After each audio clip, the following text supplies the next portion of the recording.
Welcome to Technovation. I'm your host, Peter High. Our broadcast today features a conversation from our most recent MetaStrategy Digital Symposium on the topic of fostering agility across the enterprise. The conversation featured Warren Kudman, the Chief Information Officer of Turner Construction, and Michael Ruttledge, the Chief Information Officer and Head of Technology Services at Citizens Financial. And the gentleman who led that conversation was the head of MetaStrategy's East Coast operations, Alex Kraus. Alex, welcome and great to see you as always. Same, Peter. I'm happy to be here. Well, so interesting topic, certainly, fostering agility across the enterprise, something we're talking a great deal about these days in the aftermath of getting to Nimble, our new book and so forth.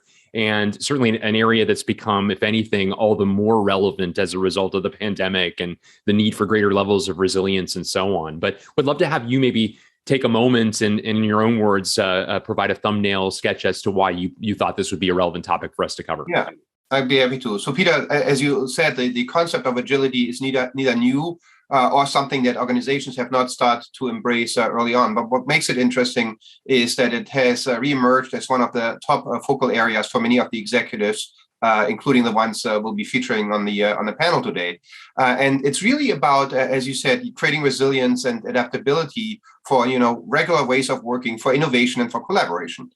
Interesting, given the audience, it's not always sourced and based in technology or even digital capabilities, but it goes back to some of the fundamental ways of communicating and collaborating. And the organizations who excel at that are really the ones that embrace all of these pieces, including the digital and technology piece. That's a great overview. And talk briefly, if you would, about Warren Kudman of Turner Construction, Michael Ruttledge of Citizens Financial. What made these compelling executives to personify that topic? Yeah, absolutely. So I'm really excited about both panelists. As you just mentioned, very different industries, and construction in particular is not one that comes to mind when you first think about technology. Yet back to the introduction I just provided, I think it's really interesting. Warren will speak about how they have and continue to leverage various aspects of agility, both on site on the construction side, but also as they prepare for that and as they organize themselves. And it's really interesting the impact that technology and agility in combination can really make for a company that is really traditionally very physical. And on the other hand, Michael and the financial services industry, broadly speaking, and citizens specifically, we know the role that technology plays. And yet again, Michael will speak about, how it takes more than just technology. It takes not just a village, but it takes an enterprise, a team, and cross-functional collaboration to really get most of the value out of it. And I think Citizens and Michael and his team have done this extremely well. Well, very exciting. Without further ado, let's get to that conversation. Again, fostering agility across the enterprise, featuring Warren Kudman of Turner Construction, Michael Ruttledge from Citizens Financial, in conversation with MetaStrategy's Alex Kraus. Thank you, Peter. Thanks, everyone, and great to be here. So I'm very excited today to be joined by two CIOs who, through their leadership, have been able to instill agility into their organizations, and we'll hear about some of their practices and insights. Allow me to briefly introduce them. So Warren Kudman, he's the SVP and CIO of Turner Construction, role he has held for 7 years. Turner Construction is a construction company with a presence in 20 countries. It's a subsidiary of Germany's Hochtief and the largest domestic contractor in the US, with revenues exceeding $14 billion. Previously, Warren was the CIO of Sealed Air, and prior to that was with McKinsey & Company. Welcome, Warren. I'm glad to have you here. Thank you. Secondly, Michael Ruttledge. Michael is the CIO and head of tech services at Citizens Financial Group, where he oversees all aspects of the bank's technology environment. Citizens is a really large and one of the nation's oldest financial institutions, with about $187 billion under assets, 1,000 branches, more than 17,000 employees. Before joining Citizens in 2019, Michael served as a group CIO at American Express. He has more than 20 years of industry experience and will certainly bring that to the table as well. Welcome, Michael, as well. Thank you, Alex. Good. So, Warren, let's maybe start with you. So with 10,000 employees, $12 billion of construction across, 1,500 projects, I think it's safe to say that your business is both large and complex. Also, given the physical nature of your business, technology and agility may not be the first things that come to mind when we think about Turner. So maybe you can tell us why we are thinking about it the wrong way and how you bring technology as a source and as an enabler of agility. Yeah. Thank you, Alex. Construction is certainly not known for being forward thinking and leading when it comes to technology, but I think technology had to meet this industry where it was. And it took for the technology to be mobile and easily accessible through cloud infrastructure to really allow it to take hold and be embedded in our environment. We've seen now in an organization that's largely made up of engineers who are very, very tech savvy, a very strong desire and a very strong demand to deploy technology in ways that actually can complement the physical environment. Technologies that allow us, for example, to virtually represent the building before the building is ever created, and to identify where there could be problems through the construction process before construction ever begins. And it's bringing us the capability to avoid waste, to reduce costly mistakes by being able to visualize the environment virtually, to manipulate that environment virtually, to adjust it, to engage the client in that virtual space, and to ultimately create something that is effective, efficient, and satisfying for our clients. That's great. I like that. Like you're really bringing the physical and the digital world together in a real way. One of the things that we discuss is also, especially in your line of business, safety is an important concern. And I wonder if you can tell us a little bit about how you use data and technology to improve safety. Yeah. So, some of the more established ways we've been able to leverage technology and data is to track all of the historical events that occur around incidents. So incidents can be significant, meaning a very severe injury or even a fatal injury. Luckily, those don't happen very often. But even things like near misses and minor injuries. And as we start analyzing the conditions around the event, where did it happen? The type of injury? What were the environmental conditions? What was the training and the experience of the individual who incurred the injury? We can start identifying interventions based on patterns, even looking at probabilities of occurrence of incidents before they happen and proactively intervene. Mm-hmm. These are some newer capabilities. I don't know that we're leveraging really advanced technologies to do that, but it's this industry waking up to the value of the data, and any single project can generate vast volumes of data. We keep it all, but we've only recently decided that there's value to be mined in all of that data. Yeah. From a little bit more of an advanced perspective when it comes to safety, we are seeing coming into our environment machine learning tools that are based on either still photography or actual live video, where the AI can assess the protective equipment that's being worn or not worn on a job site. Is somebody entering a dangerous area? Are the conditions of the site itself unsafe for whatever reason? And flag those conditions in some cases in real time for an intervention to make sure that nobody's getting hurt.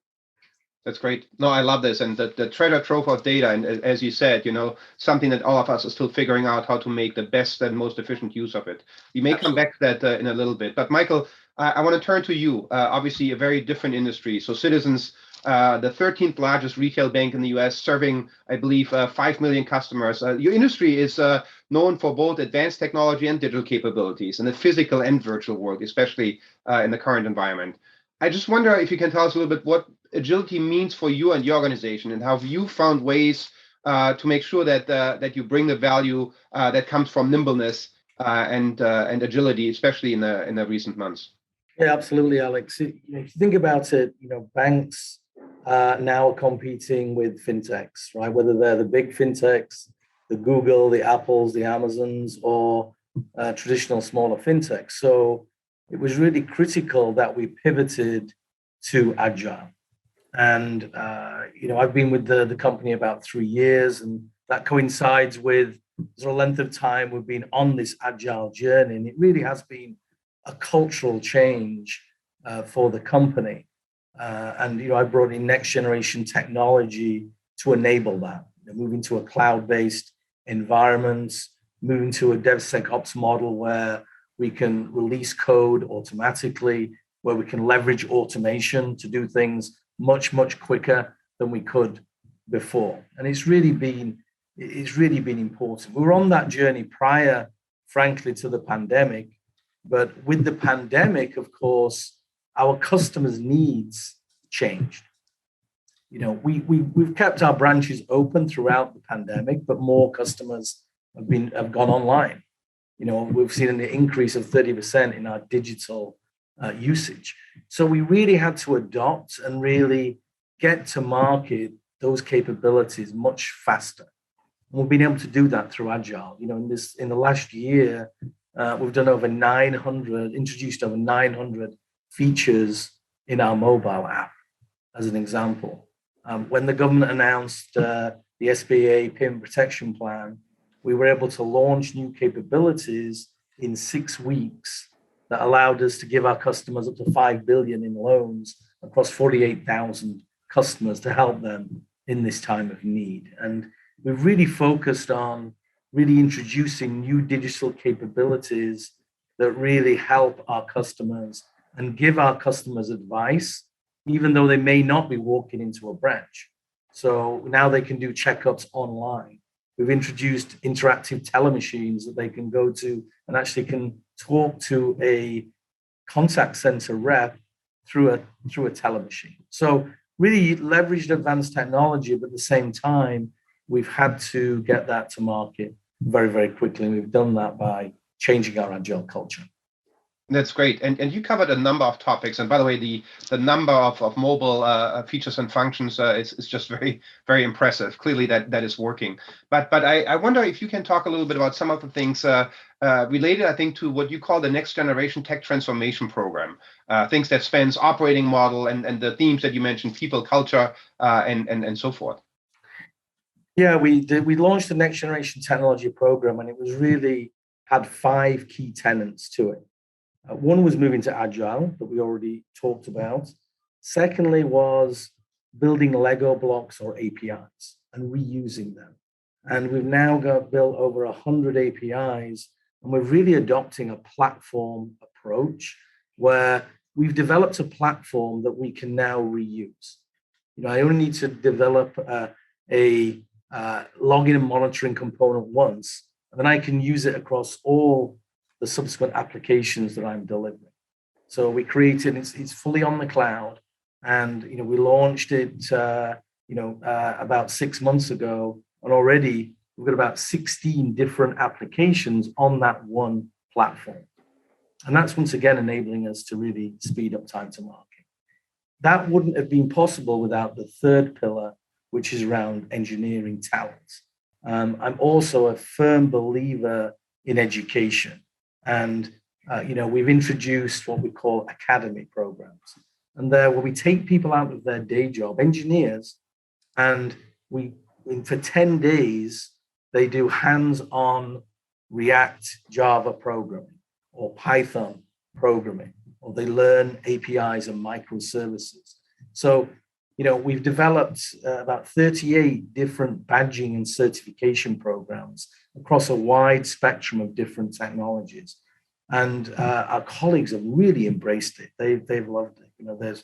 We just did an AWS certification program. Over 260 colleagues signed up for that program. So it really has taken off, and I do think it's really critical. That's great. Thank you for sharing some of those successes. And I think the reuse and the idea of the Lego blocks, is particularly compelling, as is, of course, the talent idea, which we may want to come back to. Warren, you mentioned that your business is very physical, and they are there are limited opportunities for you to avoid some of the impacts of the crises in your industry in particular. And I wonder how you've used data and technology to help navigate the challenges, ranging from like the in-person work that needs to happen if you're in construction, how you maintain social distancing, what we talked about a little bit, Michael mentioned just now, the scarcity of talent, but also supply chain disruptions that many of us are hearing and experiencing. Yeah, all great questions. Not even sure where to start. I think if we look at some of the things that we did learn through the pandemic is some of the things that we thought had to be done on the job site actually didn't have to be, or certainly didn't have to be there every day. So the opportunity to collaborate through online platforms and collaboration, real-time collaboration tools allowed, some of the information management of the work to continue, and the collaboration and the daily huddles to continue. But more than that, by, again, bringing visualization and visual systems into the environment, we could do things like remote inspections of, certain aspects of the build, or we could have an expert in a particular aspect of, let's say, constructing a hospital could participate remotely to provide advice to a job site team, or to do that visual inspection with high fidelity visualization. And we can also now see emerging the ability to take what I described before is that virtual representation of the structure, which can be very complex. And as we are building the actual structure, you can overlay the model, which is very precise, against the as-built conditions. You can do that on site, or again, that could be done remotely. I could be wearing AR glasses, for example, and when I see that overlay, I can determine whether we are building exactly the way the model said the structure should be built. So these are just examples of how we're learning that we can move the work forward without the same degree of physical presence we thought we had to have on the site before. Some of the added benefits to that, again, is now the expertise in certain topics or certain aspects of building, rather than waiting for somebody to fly from place to place or be confined to a physical job in some part of the country, that expert can now be available almost on demand to whatever projects they're needed. And again, to be able to provide appropriate input with a high fidelity experience. That's great. Some of the supply chain challenges, those caused us to have to rethink about how do we in our industry stay on top of our supply chain and our vendors. Right.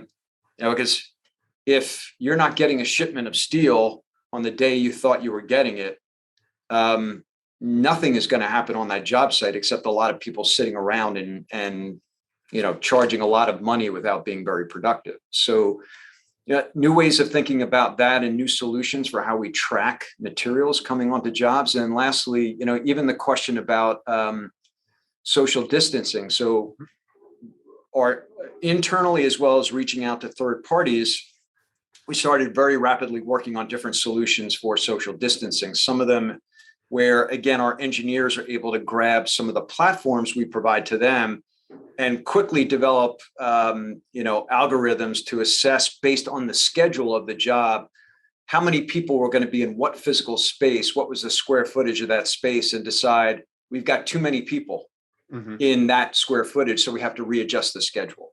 That's great. But there are some third parties out there that ultimately came up with near field communication solutions to detect, based on a device you would wear on your vest, whether or not you were in close proximity to another individual. Those were earlier days of. Yeah, thank you. Thank you for sharing that. And if I can sum up, there's a lot of use cases, but both business continuity, resiliency, but also new ways of applying technologies that are at your disposal, but finding new business value and use cases. That's fantastic. Yes. Michael, I want to come back to you for our final question in this brief panel. But you both have found value in agility and brought that to the table on behalf of your organizations. And I just wonder if you can look into the future a little bit, help us understand, what are the next things that you would like to address specifically with regards to increasing or finding out new ways of being agile and nimble as citizens? I think that the next wave is really in the AI space. And, I think how do we leverage the power of data to really give true personalized experience to our customers? So, and how can we leverage the data that we have about the customer, but also data from outside sources? So we're trying to create a frictionless experience for people. So within a few clicks, they can apply for a loan or they can create a deposit account, right? Without the paper overload that unfortunately we have in the process today. So we have something called a war on paper, which is, how can we leverage AI, leverage data to bring it in automatically with customer consent, rather than the customer having to send in a paper copy of their payroll or an email with their, payroll or tax details for a company, etc. So I think that's where we really want to go, really want to advance next, is really leveraging the power of data to really make that personalized experience for our customers. That's wonderful. Yeah. Thank you for sharing that, Michael. And very consistent data, AI combination, frictionless experience, and I mean mobility, mobile devices, everything that we have heard about. So thank you so much, both of you, for sharing all of that.